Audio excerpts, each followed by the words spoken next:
very late upload. Don't even know if I've got the time, so I'm going to get to it, but I need to declare the finds that I made at Whyteleafe recently. Probably don't have the time, but we're going to try anyway. I'm going to do it the Finn Vince way, and there's some shit in the way, so I can't swing it around. First item is, it's a bucket, and look at the state of this, how beaten up that is. Beaten up old bucket, probably from the 1920s or 30s. What I'm probably going to do, I'm going to fill it with sharp sand and maybe some oil, motor oil, and I'll use it to clean tools. So there's the bucket, old bucket.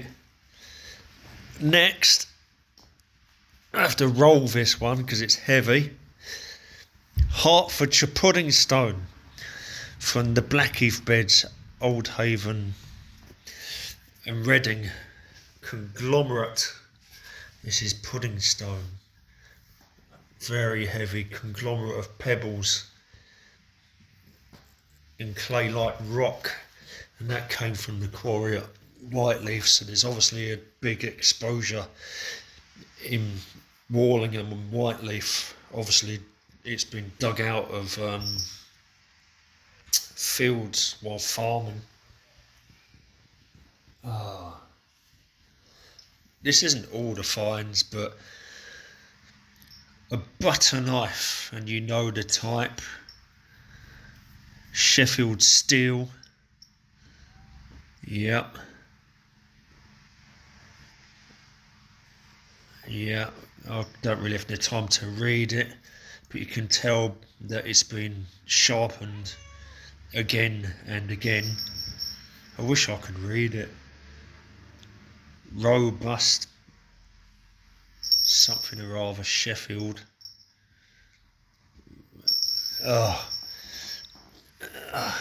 Garden knife. Another bottle, Langdale's essence of cinnamon. I have opened it. There is oil in there and a little bit of water on the top. It seems to smell like cinnamon, but it also doesn't at the same time.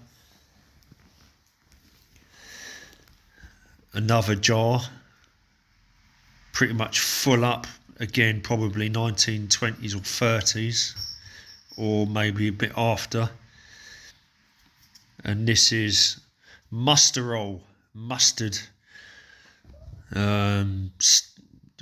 ointment mustard.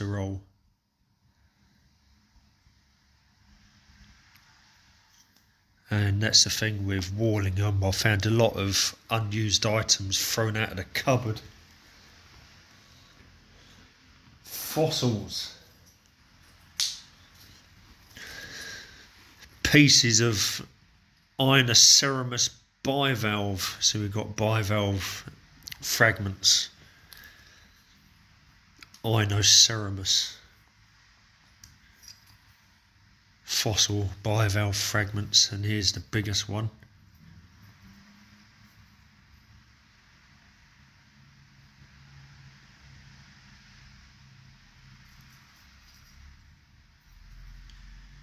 And that comes out the chalk. We have two spines from regular sea urchin. Not irregular, regular. Two different ones. One is quite club-like, and the other one's a bit longer. I'm not sure the type of sea urchin. I know that I got a Phimosoma from Lloyd Park in the crater there, but that was Campanian chalk, and this isn't Campanian chalk.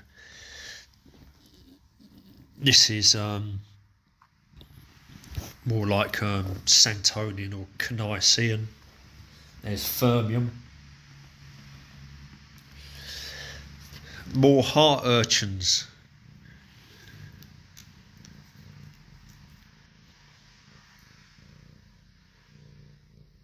And Fermium. Now these were the two that I found that day together, and I plucked them out.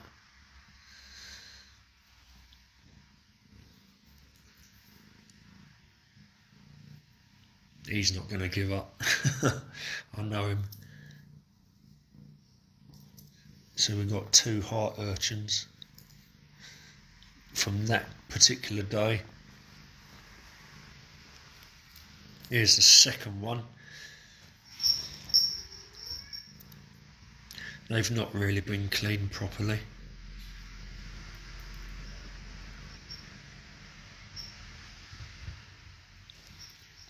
So there's 2 of them. This is one that I found earlier on another occasion. You can see that it's a bit crushed. Even in the rock it's been a bit crushed.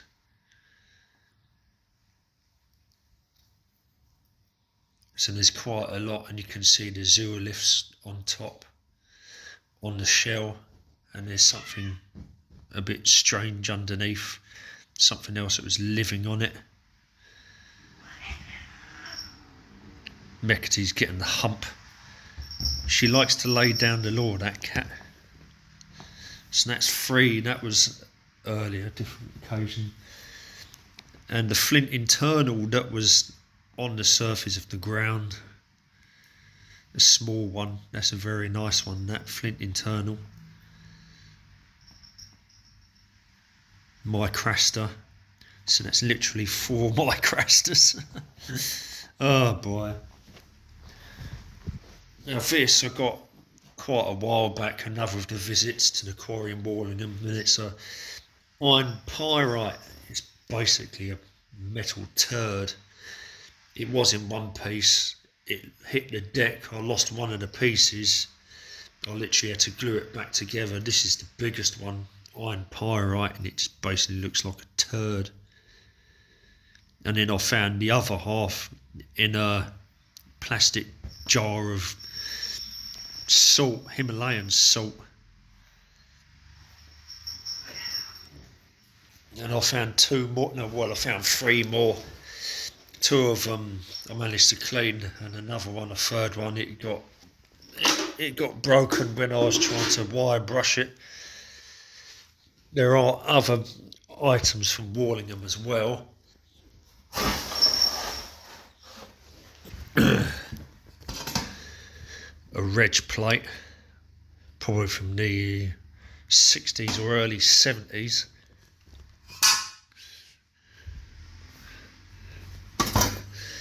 There were 2 of these, but one of them wasn't in such good condition. I eventually got rid of it, and this isn't brilliant either. Candle holder, yeah, that was much earlier.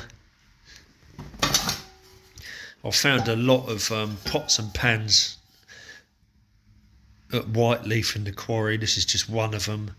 I've got more stuff, but it's impossible for me to find all of it, to be honest now. And that's enamelled. And this is probably 1950s. It's hand painted. There's a bit of a chip off the top, but you can tell that this is hand painted. I'd say not. Whoa, shit. Yeah, look at the cross on there. This is definitely 1950s. It's got that 50s look. V107. Black rimmed. Shame about the little chip, and a little tiny amount of has rubbed off, not much. But that was also Wallingham in the Whyteleafe in the quarry. Old Spice, yes, old familiar Old Spice. This was found there as well. Shaving mug, Old Spice shaving mug, classic. There is actually another cup. I didn't bring it by the look of it.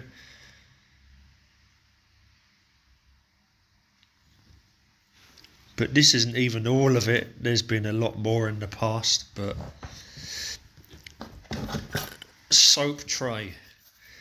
Classic old soap tray. Not in very good condition. I'll probably eventually get rid of it, to be honest. But it's enamelled. This is what a vintage soap tray would look like, running out of time now.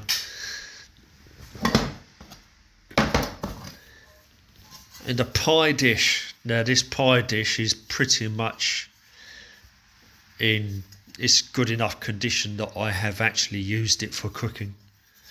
Enamelled pie dish. There will be other Wallingham finds in the gaff, but unfortunately it's almost impossible to find them. There was another mug, but I didn't manage to bring it to the flat. But this pie dish, I've actually used it in the oven. It's in that good condition. It's very useful. And that is about it. So that's quite a mixture, including the old bucket. Oh. And the Hertfordshire pudding stone, iron pyrite, numerous fossils. Oh, there's so much more, but it's not all here.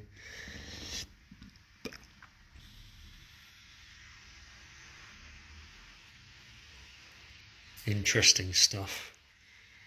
But will I keep all of it? Might get rid of 2 or 3 of them.